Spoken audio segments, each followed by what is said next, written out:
but she networked, she organized. Look at these professional terms that she's using in here, okay? She also set up an Etsy shop offering the things. It doesn't matter that she was offering handmade knitwear. What does matter is that she set up a shop on Etsy. And with that shop, she did this type of marketing: Facebook, Instagram campaigns, AdWords. Okay, so this is marketing, e-commerce, and things like that. Okay, she also volunteered, get this, at garage sales. Is it important that she volunteered at garage sales? It's important that she volunteered. It's important that she prepared posters and maps and advertised these. Okay, so if we take these skills and we translate them into some of this business jargon, so to speak, what kind of skills does this stay-at-home mom who's now coming back into the workforce, what kind of skills is she bringing? She's got network and communications. She's got organizational skills. She has knowledge of social media and e-commerce platforms. And knowing e-commerce platforms is like a huge thing depending on what type of job you're going into. Online advertising and graphic design. Okay, over here they sound extremely professional, right? Let's look at another one. Here's another one. This is someone who has been a junior outreach specialist, okay, for a media company. They performed outreach to bloggers and influencers. And look, they've got this success rate of 80%. This is really great. If you can quantify your experience, that is really, really strong. Okay, they built, maintained, and updated email databases. They created content for different marketing campaigns. They researched and tested new PR and link building tactics, okay?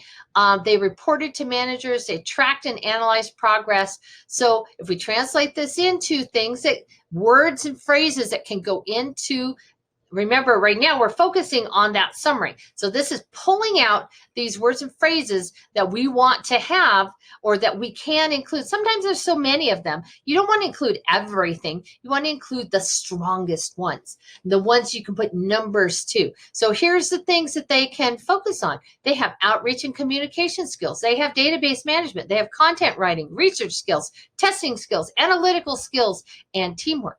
So those are all great. Now, both of these came from Zeddy.com. I didn't make them up. Okay, so now let's look at some good summaries and see what, we're going to break them down a little bit. A good summary, remember, is going to cover your knowledge, skills, ability, accomplishments, and is going to be highly targeted to the position. So these are both for a position as a teacher. Okay, the first one, a dedicated teacher and translator with 8+ years of professional experience. So look, they've got their experience in there. They've said that they're a translator. They're a dedicated teacher. So that means that they love being a teacher. Successfully prepared mid-schoolers for language certificates with the average success scores of over 80%. Oh, look, we've got quantitative data here to help back it up. And it's very specific. This candidate specifically prepared students for language certificates. Okay, and here they're saying, and this is a little bit more, you can leave this part out, but it doesn't hurt to put it in.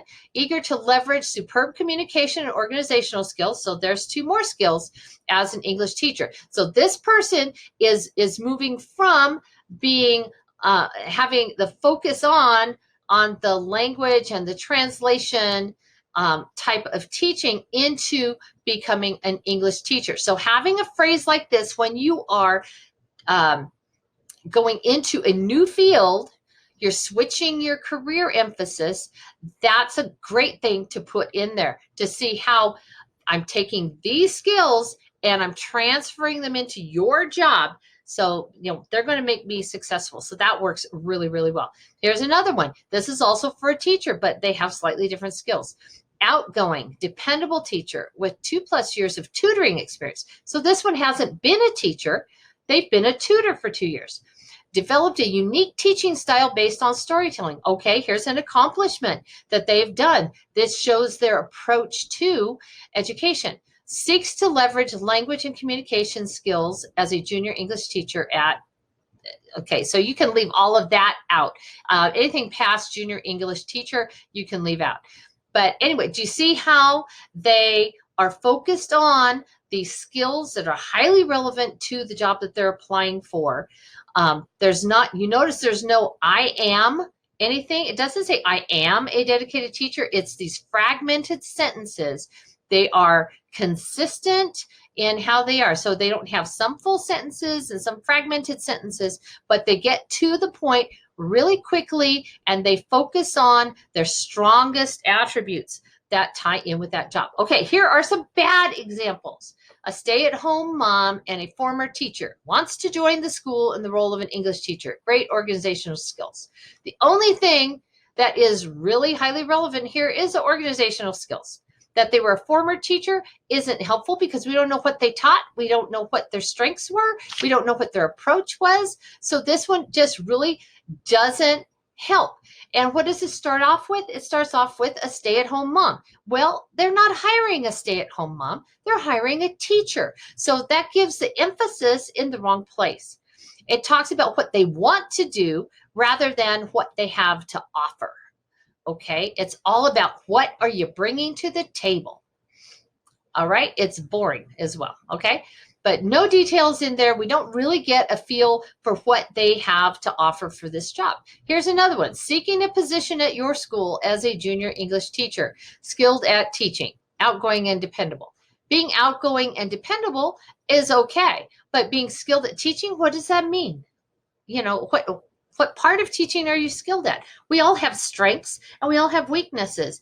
I could be teaching for 15 years and still have weaknesses, but I may be skilled at certain parts of teaching. So, but I need to be specific. This is vague. It's not convincing. I'm not believing that you're skilled at teaching. There's no details. And again, it's focused on what they want. I want this job rather than how they're qualified for it. Okay, here, this is coming from Nova Resume career blog. So here what they've done like I did in those other job announcements where they've highlighted parts of the job announcement. They want 5+ years experience and they've highlighted the ones that they are going to address. Okay, so this is actually taken off of Indeed.com, I think is where they got this. Anyway, so here are their examples. Here's a good example of a resume summary. Digital marketing manager, not that part. Professional marketer manager with 5+ years of experience in digital marketing. Social media marketing experience, including Facebook, Google, and LinkedIn advertising. Notice the specifics in there. Experience in managing an account with a monthly budget of $30,000. Okay. They have a BA. So here's the education, here's the experience, here's specifics about the experience that they have that they're bringing to this job. And they're showing that specifically they can handle these larger accounts. So it's highly focused, targeted KSAs. Let's go back and look at this thing.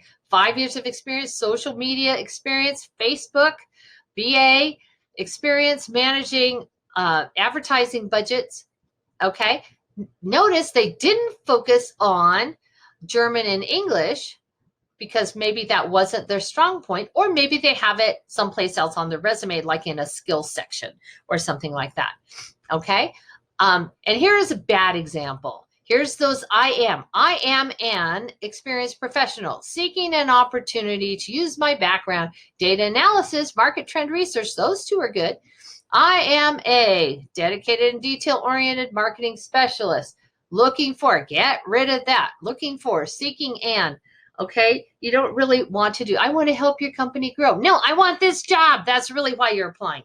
Not because, ooh, I'm really interested in your company. I want to see it grow. Because, depending on where you're coming in, you're not going to be doing all that much. This is vague. It's not targeted. It's not focused on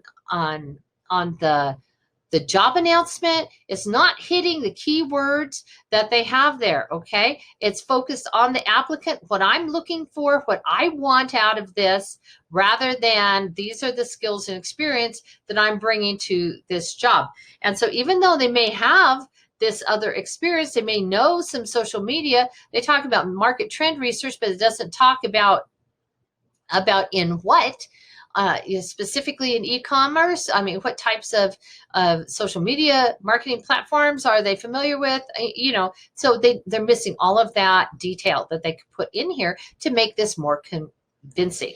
Now, here's another example. So a lot of you may be students. You haven't graduated yet. You don't even have any experience that you really can focus on. So for a student without experience, here is a good way. And this, some will call this an objective. It's not really. It's kind of a cross between an objective and a summary, but it's really more of a summary. Again, it's focusing on skills, and it's giving it's representing yourself in a very positive light. Results-driven computer science student. Okay, here we go. Results-driven. That's giving me a peek into your approach to work. From university, whatever, okay, from CNM, passionate about developing user-friendly software applications. Here is my focus. This is what I like to do. You haven't, you know, they haven't worked in the industry yet, but this is a part that fascinates them. So this is the direction that they want to go. Excellent problem solving skills and ability to perform well in a team. Great. Teamwork is always a big one on most jobs. Problem solving skills, those are all really good keywords. Okay. Now, here's the part that's kind of more of an objective, but that fits for a student who doesn't have any experience yet. This is where I want to go. Seeking to help. I'm not a big fan of putting the company name on your resume. Just, you know, seeking to develop products as a software engineer, as well as grow and develop my own skills as a coder. So I'm not finished learning. I want to move forward. I want to learn. I want to get experience. And I know that I have a lot to learn. So this shows that they're energetic, that they've got some great skills they're bringing to it, that they're new to this, but they're passionate about it, and they're willing to learn. So those are all great things to include in that. So this is a good way to approach it if you don't have a lot of experience, but especially if you are a college student or a college graduate that is going into a brand new field for you. All right, to sum it up, focus on the job and what you bring to the table. Use fragmented sentences. Keep it short. Focus on your achievements, skills, and knowledge that they are looking for, not what you just want to throw out there. Hit the keywords that are most closely associated with you, with your skills, with your experience, and all of those types of things. So I hope this has been helpful to you, and that you can now tackle that summary with a little bit of a feel for it, and you can be super, super effective. Thank you for taking a look. Bye-bye.